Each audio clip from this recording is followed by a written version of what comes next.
Okay, so the last part of this week's content looks at the process of strategy evaluation.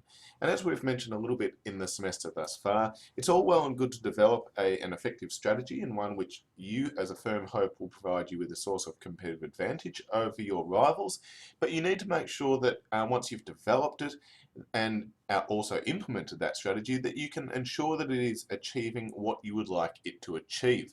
And we're not able to do that without the process of evaluation.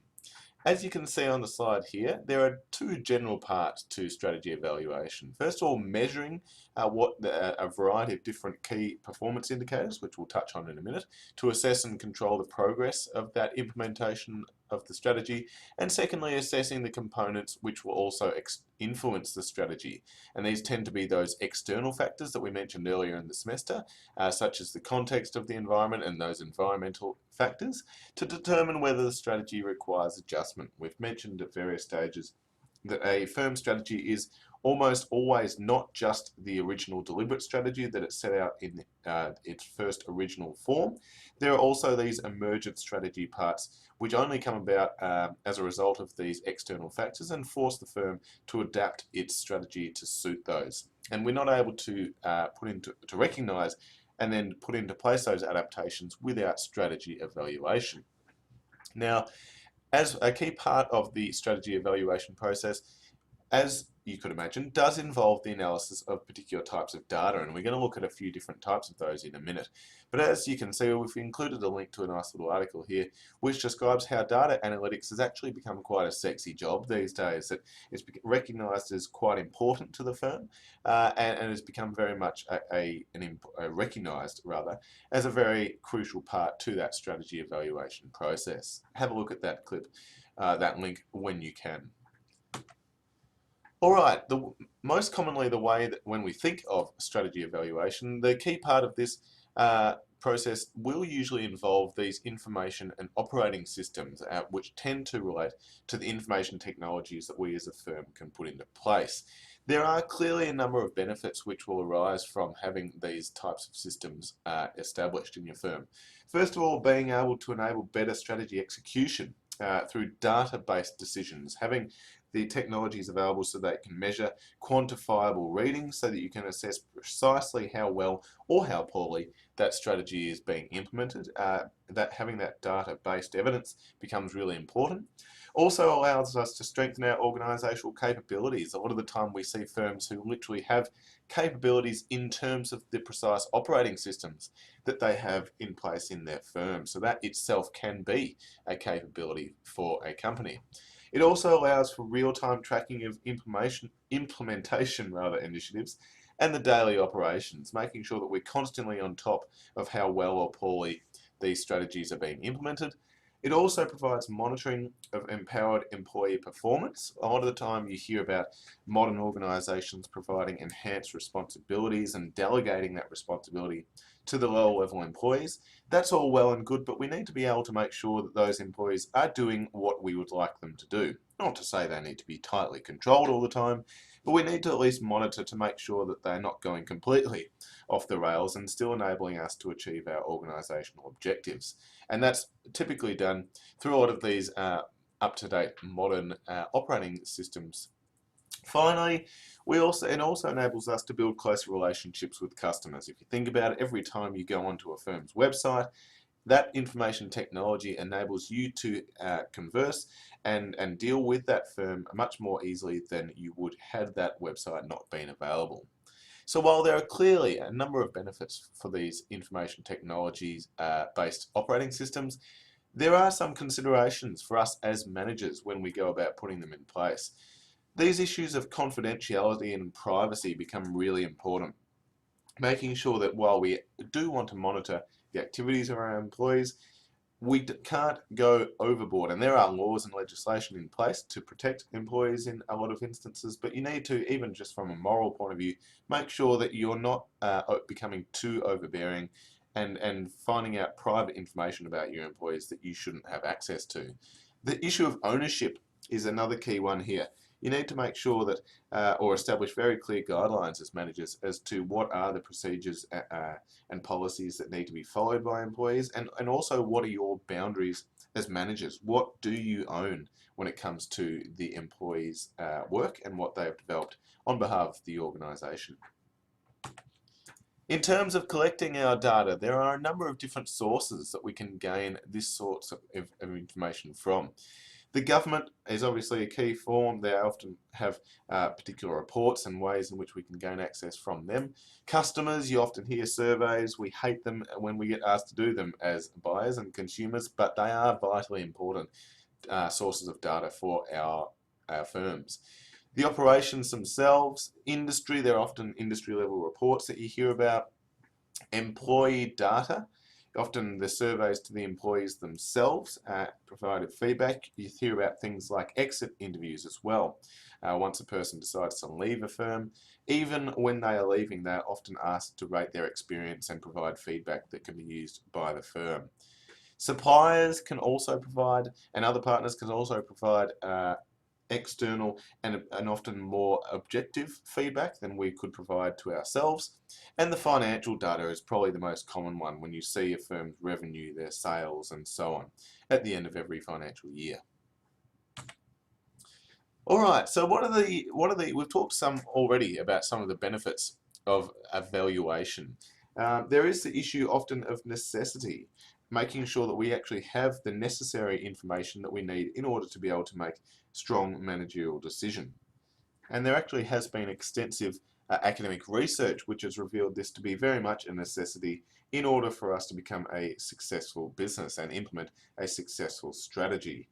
It also provides tangible evidence of incremental change. A lot of the time, from day to day, we often can't see change as it's happening within an organisation, but this evaluation, especially using those information technology-based systems, will provide us with real facts and data to assess any changes that there have occurred.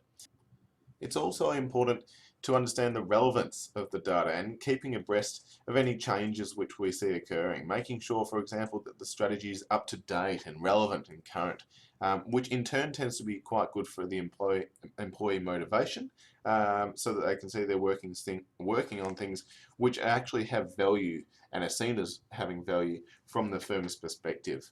Innovation is also a key issue that this evaluation often enhances, and that's mainly through things like improving and learning. So we see these changes in the external environment, often through these technologies, which often provide us with firms, or provide us as firms, with opportunities to innovate, and whether it's the technology itself or things that the technology enables, these implementation and evaluation systems often become really important in that. It also highlights the alignment of strengths and gaps within our organisations, those things that we do well and those things that we do poorly. We've talked about in the past trying to build on your strengths and minimise your weaknesses, and this evaluation process really opens our eyes to those strengths and weaknesses. At the same time though, there are a number of challenges associated with the evaluation process. First of all, determining the extent of assessment that is required for each level, whether it's for the organisational or the group or the individual level. How far do you need to actually analyse this? And it's especially relevant when you consider those issues of privacy and ownership that I mentioned before. Also, what you actually do with the analysis, what sort of action should be taken once you've undertaken or assessed the evaluation part. Understanding what has changed and what are going to be the implications for the organisation is one thing, but then actually taking the necessary or the appropriate corrective action is very much another. So you need to work out what action you're going to take once you've actually evaluated the organisation's situation.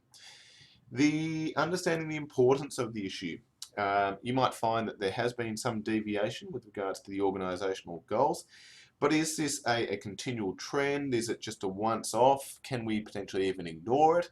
Or is it something we need to act on very quickly? You need to understand how important and irregular is this issue that you've identified. It is detailed and time-consuming. It typically does take a long time, especially when we're measuring things like individual levels of performance. Uh, we can find, or rather, that changing path can be difficult and disruptive, potentially even fatiguing and confusing for our employees. So if you do identify an issue, it's all well and good to say, okay, well, we're going to change this, but that often can be an issue in itself, trying to implement that change, and we're going to talk about that in the coming weeks. There's often time lags and along communication lines in particular. Once you have decided to make a change, it doesn't happen instantaneously very often. And finally, there is the issue of information overload. You don't want to gather so much data that it becomes overwhelming and you don't know actually how to assess it, the relevance of that data, or what to do with it as well. The final thing we're going to talk about with this video, and indeed for this week's topic, are the notions of key performance indicators, or key KPIs. This is one of those concepts that you hear about all the time, but a lot of people, and indeed a lot of firms, actually mistake what they really mean and how they need to be used. So as we can see here, KPIs are quantifiable measures, that's super important, as we'll talk about, that reflect the critical success factors of an organisation. As a result of that, they do basically tend to reflect the success or failure, hopefully not, but there are instances of failure, of companies to meet their goals and objectives that we set out in the very first week of our strategy process, and also to its vision and mission. A lot of the time we can actually track how well or poorly we're performing with regards to our strategic vision and our strategic mission using our key performance indicators. There are three key things that KPIs must meet, three key criteria. They, first of all, need to reflect the organisation's goals. They need to be in line and in sync with those organisational objectives, whether they're financial or strategic or otherwise, that we established in the initial stages of the strategy development process. They need to also be keys to an organisation's success, and as a result tend to typically reflect key success factors we established as part of our external environment analysis. They also need to be quantifiable. The reason why this is important is you need to be able to measure exactly, and very precisely how well or poorly your organisation is performing in order to develop a proper strategy to either change so that you can improve the situation or continue on the path as it is at the moment. KPIs, not surprisingly, will also depend on the organisation. So if we're looking at a typical profit-driven private business, a KPI might be something like the percentage of income that comes from return customers as opposed to new ones. So that's a very common KPI for a profit-driven firm. Schools, on the other hand, may not be, and they may be, some private schools certainly appear to be, but they may not always be so concerned with profit. And so one of their KPIs may relate more to something like the graduation rates of its students or the ATAR scores of their Year 12 students.